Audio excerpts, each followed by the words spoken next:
এই নির্বাচনটাকে মনে করতে হবে আমাদের জন্য একটা যুদ্ধের ময়দান। এই যুদ্ধে যদি আমরা হেরে যাই, ইসলাম হেরে যাবে। এই যুদ্ধে যদি আমরা হেরে যাই, কোরআন হেরে যাবে।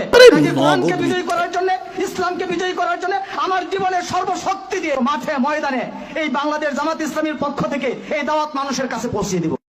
জামাত ইসলামের রাজনীতি সম্পর্কে জানতে, জামাত ইসলামের রাজনীতি গণতান্ত্রিক রাজনীতি, যেন গণতন্ত্র হারাম, সেটা যদি অন্য দলের জন্য হারাম হয় তো জামাত ইসলামের জন্য হারাম, আমার জন্য হারাম। আমাদের জন্য যদি হারাম হয় তো তাদের জন্য হারাম।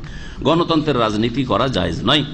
দয়া করে আমাদেরকে কি করবেন রূপরেখাটা একটু দেন। ক্ষমতায় গেলে আমি এই কাজগুলি করব।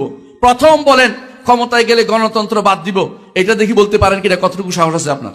ক্ষমতায় গেলে নারীদেরকে ভাইস চেয়ারম্যান বানানো ছেড়ে দিব, দেখি বলতে পারেন কিনা। ক্ষমতায় গেলে আমি 100টা আসন নারীদের জন্য, এটা আমি নিব না, যে বলতে পারেন কিনা। কারণ ইসলাম নারীদেরকে অ্যাসেম্বলিতে স্থান দেয়নি। আপনার ক্ষমতা যে কি করবেন আমাদের জানা আছে। আপনারা গণতন্ত্র ভোট দিয়ে ক্ষমতা যেতে চান, এরপরে গণতন্ত্র চালু করবেন, গণতন্ত্র বাদ দিবেন। যেই কাপড়ের উপরে বসে রয়েছি বলে যে আমি এই স্টেজ মানলাম না, স্টেজে বসে রয়েছি, আপনি পাগল ছাড়া কি বলবো আপনাকে আমি। এই জন্য মনে রাখতে হবে, আপনাকে বলছি আপনি বাড়াবাড়ি করেন না, দয়া করে আপনার নীতি হবে এটা, এলমে দ্বীনকে চর্চা করুন।